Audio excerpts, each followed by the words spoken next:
This presentation is about accelerating the time to sustainable energy. We have what looks like a wall for CO2 ppm. This time is not like the past. Really important that we take action. Running this climate experiment is insane. So, especially when it's just a transitory one anyway.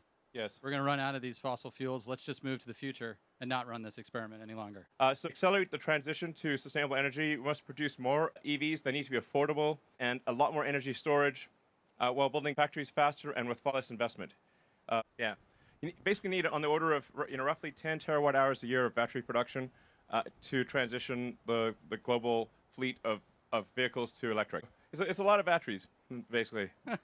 And then on the grid side, we have a similar mountain to climb, 1,600 times growth from today's grid batteries to go 100% renewable on the grid and to take all of the existing heating fossil fuel uses in homes and businesses 100% electric. Let's say it's like roughly 25 terawatt hours per year, sustained for 25 years to transition the world to renewable. This is a lot. Yeah. So today's batteries cannot scale fast enough. They're just too small. For Giga Nevada, that's only 0.15 terawatt hours. And they cost too much. So we would need 135 fully built out Nevada gigafactories to achieve 20 terawatt hours a year.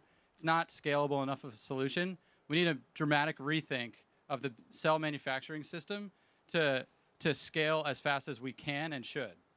Thinking about how to make the best cell with thinking about how to make the best equipment so that we could accomplish the fastest parts per minute rates on all of these tools. And through all of that development, we were able to get to the point where one line, 20 gigawatt hours, 7 times increase in output per line. Essentially, what this translates to, based on what we know today, is about a 75% reduction in the investment per kilowatt hour. You can see, like, basically, we can get a terawatt hour in less space than it took 150 gigawatt hours. So this is pretty profound. It's like, I would actually not have thought this was possible several years ago. Yeah, you can sort of think about like the sort of the fundamental physics of a factory or something, like, how fast are things going and what percentage of the factory volume is doing useful work. And conveyance does not count as useful work. If you break the factory down into 1 liter sections and say, is a majority of this volume doing useful work, you would be astounded at how bad most factories are. They're like maybe 2 or 3%, including our factory in Fremont. So I think it is possible to get to at least 10 times that of volumetric efficiency, which means the factory can be 10 times smaller. And then the other thing is, how fast are things going through the factory? It's like speed and density.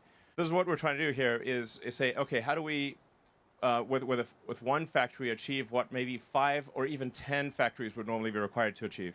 And the vertical integration with the machine design team allows us to really accomplish that, because we don't have all these edge conditions between one piece of equipment and another. We can design the entire machine to be one machine. Basically, Tesla is aiming to be the best at manufacturing of any company on Earth. This is the thing that's actually most important in the long run. Just from basically achieving sustainability as fast as possible, Tesla will be absolutely head and shoulders above anyone else in manufacturing. That is our goal.